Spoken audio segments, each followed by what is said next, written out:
അടിപൊളിയായിട്ട് ചേരുന്നുണ്ട് നിനക്ക്. താങ്ക്സ്. പക്ഷെ എന്നോട് വേണമായിരുന്നാടി നിന്റെ ഈ ചതി.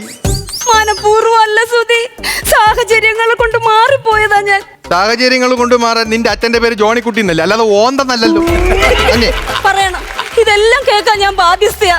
നിനക്കറിയോ, ഈ കല്യാണാലോചന വന്നപ്പോ തൊട്ട് ഇത് നടന്നില്ലെങ്കിൽ വിഷം കഴിക്കുമെന്നും പറഞ്ഞോണ്ട് നിൽക്കുന്ന എന്റെ മമ്മി 2 അറ്റാക്ക് കഴിഞ്ഞ് 3ാമത്തെ അറ്റാക്കിന് വേണ്ടിയിട്ട് വെൽക്കം ബോർഡും പിടിച്ചോണ്ട് നിൽക്കുന്ന എന്റെ അച്ഛൻ. ഈ ഒരു കല്യാണം അങ്ങോട്ട് കഴിഞ്ഞ അടുത്ത കല്യാണത്തിന് വേണ്ടി സ്റ്റാർട്ടിംഗ് പോയിന്റിൽ കാലെടുത്ത് വെച്ചോണ്ട് നിൽക്കുന്ന എന്റെ ഒരു അനിയത്തി. ഇവരുടെയൊക്കെ മുഖം കണ്ടു കഴിഞ്ഞാൽ ഞാൻ എങ്ങനെ സമ്മതിക്കാതിരിക്കും? ഇങ്ങോട്ട് നോക്ക്, കുടുംബത്തിനാന്നോ പ്രണയത്തിനാന്നോ ത്രാസിൽ ഭാരം കൂടുതലെന്ന് ഇങ്ങനെ വെച്ച് നോക്കിയപ്പോ കുടുംബത്തിനായിരുന്നു കൂടുതൽ.